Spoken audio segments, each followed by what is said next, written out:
Hello students, welcome back to my channel. आज मैं लेकर आई हूँ क्लास 10th का चैप्टर नंबर 5 मैथ्स का एरिथमेटिक प्रोग्रेशन या ब्रीफ में एपी।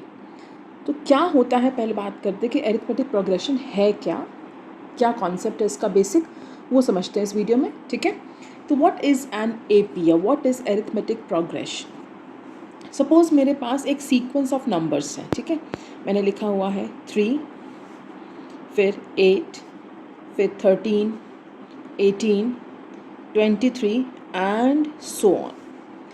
तो अगर आप इस सीक्वेंस को ध्यान से देखो, इसमें हर नंबर एक फिक्स्ड वैल्यू के बाद आ रहा है। 3 में 5 ऐड किया 8 आ गया, 8 में 5 ऐड किया 13 आ गया, 13 में 5 ऐड किया 18 आ गया, 18 में 5 ऐड किया 23 आ गया।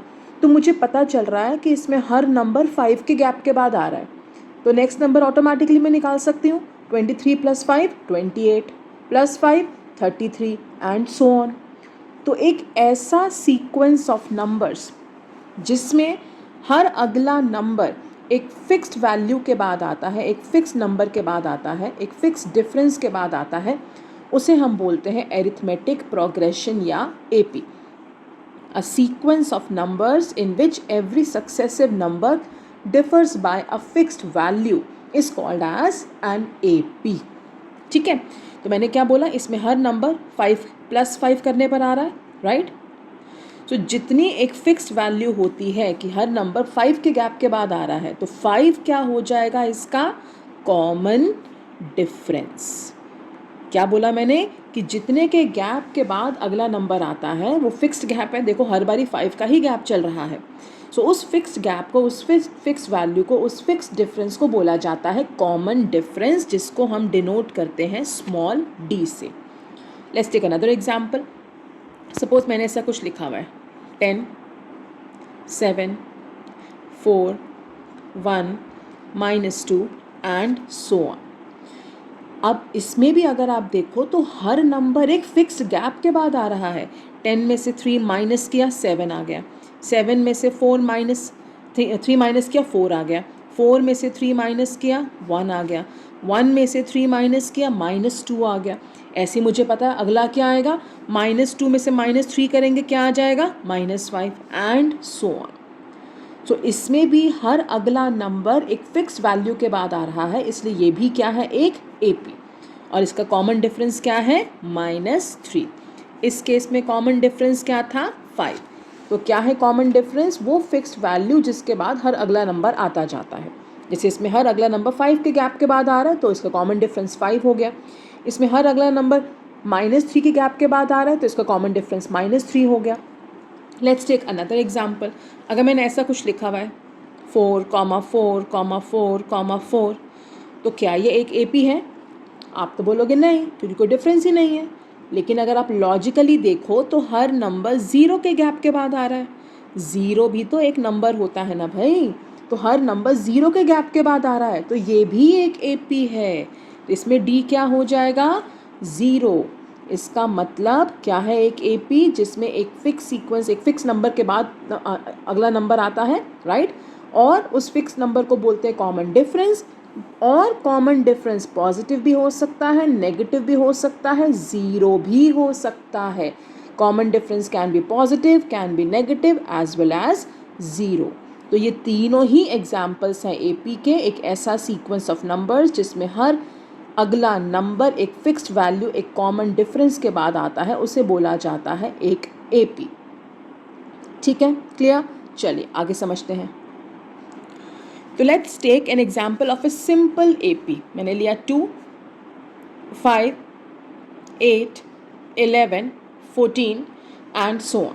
इसमें आपको दिख रहा है कि हर अगला नंबर +3 के गैप के बाद आ रहा है, राइट। तो मुझे पता है कि कॉमन डिफरेंस क्या है, 3।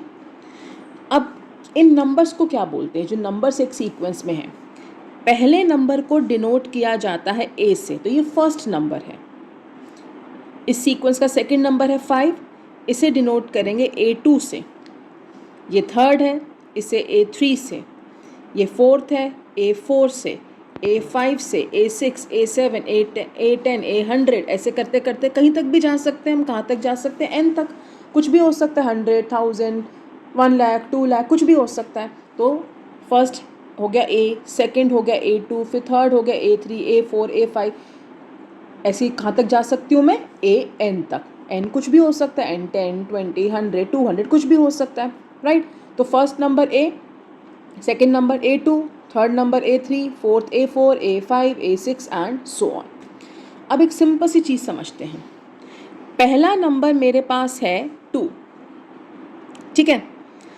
सेकंड नंबर क्या है, 5, जिसे मैंने कैसे निकाला, मैंने फर्स्ट नंबर में अपना कॉमन डिफरेंस अगर मैं 3 ऐड कर दूंगी तो मेरे पास 5 आ जाएगा, यही हो रहा है ना।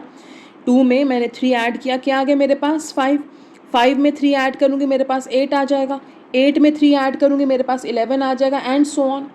तो सेकंड नंबर मैंने कैसे निकाला, सेकंड नंबर 5 मैंने कैसे निकाला, पहले नंबर में मैंने कॉमन डिफरेंस ऐड कर दिया, ठीक है।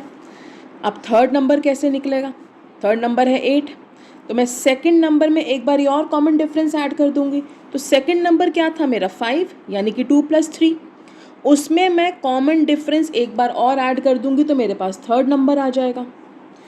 ऐसे ही फोर्थ नंबर क्या है, देखो 11, क्या करूँगी फोर्थ नंबर के लिए, थर्ड नंबर में एक बारी और कॉमन डिफरेंस ऐड कर दूंगी। तो थर्ड नंबर क्या था 8, यानी कि 2 + 3 + 3, इसमें मैं एक बारी और डी ऐड कर दूंगी तो मेरे पास फोर्थ नंबर आ जाएगा, यही हो रहा है। सेकंड नंबर कैसे निकलेगा, फर्स्ट नंबर में मैंने +3 करा, थर्ड कैसे निकलेगा, फिर एक बार और +3 करा, फोर्थ कैसे निकलेगा, एक बार और +3 करा, फिफ्थ कैसे निकलेगा, एक बार और +3 करूँगी एंड सो ऑन। तो अगर फिफ्थ निकालना है मुझे 14, तो मैं एक बार और +3 कर दूँगी, ठीक है। तो अगर अब इसमें आप एक पैटर्न समझने की कोशिश करो, बहुत ध्यान समझना पैटर्न। सेकंड नंबर के लिए मैंने क्या किया, फर्स्ट नंबर में डी को ऐड करा है, यही करा है ना, फर्स्ट नंबर में मैंने डी को ऐड किया। थर्ड नंबर निकालने के लिए मैंने क्या किया, फर्स्ट नंबर में डी को 2 बार ऐड किया। फोर्थ नंबर निकालने के लिए मैंने क्या किया, फर्स्ट नंबर में डी को 3 बार ऐड किया है। फिफ्थ नंबर निकालने के लिए मैंने क्या किया, फर्स्ट नंबर में डी को मैंने 4 बार ऐड किया है। तो अब यहाँ से अगर आप एक पैटर्न समझो तो क्या पैटर्न बन गया कि अगर मुझे सेकंड नंबर निकालना है तो डी को मुझे एक बार ऐड करना है, अगर मुझे थर्ड नंबर निकालना है तो डी को मुझे 2 बार ऐड करना है, फोर्थ नंबर निकालने के लिए डी को 3 बार ऐड करना है, फिफ्थ नंबर निकालने के लिए डी को 4 टाइम्स ऐड करना है। ऐसे अगर मुझे सिक्स्थ नंबर निकालना होगा तो मैं डी को 5 टाइम्स ऐड करूँगी। तो क्या समझे इससे पैटर्न आप कि सेकंड नंबर निकालना है तो एक बारी, थर्ड नंबर निकालना है तो 2 बारी ऐड किया, फोर्थ निकालना है तो 3 बार ऐड किया, फिफ्थ निकालना है तो 4 बार ऐड किया, सिक्स निकालना होगा तो 5 बार ऐड किया। मतलब ये कि जो नंबर निकालना है, सेकंड निकालना है तो एक बारी कम 1 टाइम ऐड किया डी, थर्ड नंबर निकालना है तो 1 लेस यानी कि 2 टाइम्स डी ऐड होगा, फोर्थ नंबर निकालना है तो एक बारी कम 3 बारी डी ऐड होगा, फिफ्थ निकालने के लिए 5 - 1 4 टाइम्स डी ऐड होगा। तो मुझे कोई भी नंबर निकालना है तो ऐसे अगर मुझे 10th नंबर निकालना है तो मैं ए को एक बारी कम यानी कि ए में डी को मैं 9 टाइम्स ऐड करूँगी। अगर मुझे 20th नंबर निकालना है तो एक बारी कम यानी मैं ए में डी को 19 टाइम्स ऐड करूँगी। तो मेरा ये पैटर्न बन के आ गया कि किसी भी एपी में मुझे कोई भी टर्म निकालनी है, 10th 20th 30th 40th 100th, अगर 100th टर्म निकालनी है तो मैं ए में डी को एक बारी कम यानी कि 99 टाइम्स ऐड करूँगी। समझे, पैटर्न समझ में आया कि सेकंड नंबर निकालने के लिए डी को एक बार ऐड किया, थर्ड निकालने के लिए डी को 2 बार ऐड किया, फोर्थ निकालने के लिए डी को 3 बार ऐड किया, फिफ्थ निकालने के लिए डी को 4 बार ऐड किया। तो पैटर्न क्या बन गई, कोई भी नंबर अगर निकालना है तो डी हम एक लेस टाइम ऐड करेंगे। तो अगर मैंने 100th नंबर निकालना है तो मैं ए में डी को 1 टाइम लेस यानी कि 99 टाइम्स ऐड करूँगी। तो यहीं से मेरा फॉर्मूला निकल के आता है nth टर्म का। nth टर्म मतलब कोई भी term 100th 10th 20th 30th 50th कोई भी टर्म अगर मुझे एपी की निकालनी है तो वो कैसे निकल रही है, मैं ए में कितनी बारी डी ऐड कर रही हूँ, 1 लेस टाइम, 10 था तो एक बारी कम 9 टाइम्स, 20 था तो एक बारी कम 19 टाइम्स, 100 था तो एक बारी कम 99 टाइम्स, तो ऐसी अगर n है तो एक बारी कम n माइनस 1 टाइम्स। तो मुझे कोई भी टर्म निकालनी है 100, 20th, 50th, तो सिर्फ क्या करना है, इस फॉर्मूले में डाल देना। फॉर्मूला क्या कहता है कि एक बारी कम मुझे d ऐड करना है। तो अगर इसी पे मुझे बोला जाए कि फाइंड द 25th टर्म, तो मैं क्या करूँगी, देखो a प्लस 25 माइनस 1 यानी कि 24 टाइम्स 1 टाइम लेस मैं d को ऐड करूँगी। तो a क्या था मेरा 2, d क्या है 3, तो कितना आ जाएगा ये 74। तो इस AP की 25th टर्म कौन सी होगी, 74। तो किसी भी AP में क्या होता है, कोई भी टर्म अगर हमें निकालनी है तो उसमें हम D1 लेस टाइम ऐड करते हैं। क्लियर सबको कॉन्सेप्ट? चलिए अब आगे समझते हैं। तो हमारे पास nth टर्म का फॉर्मूला आ गया, an is equal to a plus n minus 1 into D, ठीक है ना। तो लेट्स टेक एन एग्जाम्पल। तो मेरे पास एक AP है, let's take 2, 7, 12 and so on. मुझे बोला है कि मुझे इसकी 20th टर्म निकालनी है, 20th टर्म निकालनी है। तो सबसे पहले क्या लिखेंगे हम कि हमारे पास a क्या है, a यानी कि फर्स्ट टर्म 2, d क्या है, देखो 7 माइनस 2 5, 12 माइनस 7 5, d कितना है 5। हमेशा a2 में से a माइनस करना, 2 माइनस 7 नहीं करना है। 2 माइनस का 7 करोगे तो आंसर माइनस 5 आएगा, सब कुछ ही गड़बड़ हो जाएगा। हमेशा बाद वाले में से पहले वाला माइनस करना है, 7 माइनस 2 ऑलवेज। d आ गया, मुझे निकालनी है 20th टर्म। तो इस फॉर्मूले के हिसाब से a प्लस 20 माइनस 1 यानी कि 19d। a कितना है 2, d कितना है 5, तो कितना आ जाएगा ये 2 प्लस 95 97। वेरी सिंपल कि इस AP की 20th टर्म क्या है 97। ठीक है, चलो अब एक और एग्जाम्पल देखते हैं। मेरे पास एक AP है 21, 18, 15 एंड सो ऑन। आपको बताना है कि इस AP की कौन सी टर्म माइनस 81 है। भाई जैसे ये फर्स्ट टर्म है, ये सेकंड टर्म है, ये थर्ड टर्म है, कौन सी टर्म माइनस 81 है, 10th term, 20th term, 30th term, 40th term, कौन सी टर्म इस AP की माइनस 81 है। ठीक है, तो सबसे पहले क्या दे रखा है हमें, a दे रखा है, d क्या होगा 18 माइनस 12, मैंने बताया ना a2 में से a माइनस करना है, तो 18 माइनस 21 कितना हो जाएगा -3। हमेशा a2 में से a माइनस करना है d निकालने के लिए, तो d आ गया मेरा -3। अब इन्होंने टर्म क्या बोली है, कौन सी टर्म, यानी मुझे इसका n निकालना है, ये 10th है, 20th है, 30th है, क्या है, मुझे an दे रखा है, मुझे n निकालना है। टर्म दे रखी है मुझे, वो टर्म कौन से नंबर पे है, 10th, 20th, 30th, 40th, कौन से नंबर पे है वो निकालना है। तो let's take the formula of an, क्या होता है a plus n minus 1 into D. तो an मुझे -81 दे रखा है, a 21 है, n मुझे निकालना है, d -3 है। ठीक है ना। अब ये 21 यहाँ के माइनस होगा, तो -81 माइनस 21 क्या हो जाएगा, -102। ठीक है, चलो यहाँ ब्रैकेट खोल लेते हैं, -3 इंटू n -3n, -3 इंटू -1 +3, ये 3 भी यहाँ के माइनस होगा, -102 -3 विल बी -105, माइनस कैंसल, अब 3 से डिवाइड हो जाएगा, 105/3 कितना आ जाएगा 35, एंड 35 आ गया। इसका मतलब इस AP की 35th टर्म है -81।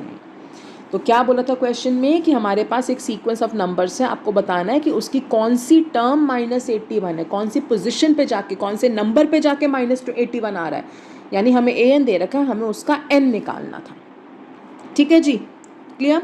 चलो अब इसी में एक क्वेश्चन है कि आपको ये चेक करना है, क्या चेक करना है आपको, कि क्या इस AP में कोई टर्म -74 भी है, कि इस AP में कहीं बीच में कोई -74 वाली टर्म भी आ रही है। देखो 15 के बाद 12 आएगा, फिर 9 आएगा, फिर 6, 3, 0 करते करते नेगेटिव होगा। तो आपको बताना है कि क्या इस AP में -74 कोई टर्म है। तो हम क्या करेंगे, हम वही काम करेंगे जो यहाँ की, हम इसके लिए n निकालने की कोशिश करते हैं, इसको an मान लेंगे। ठीक है ना, तो मेरा a तो 21 है, d -3, अब मेरा an हो जाएगा -74।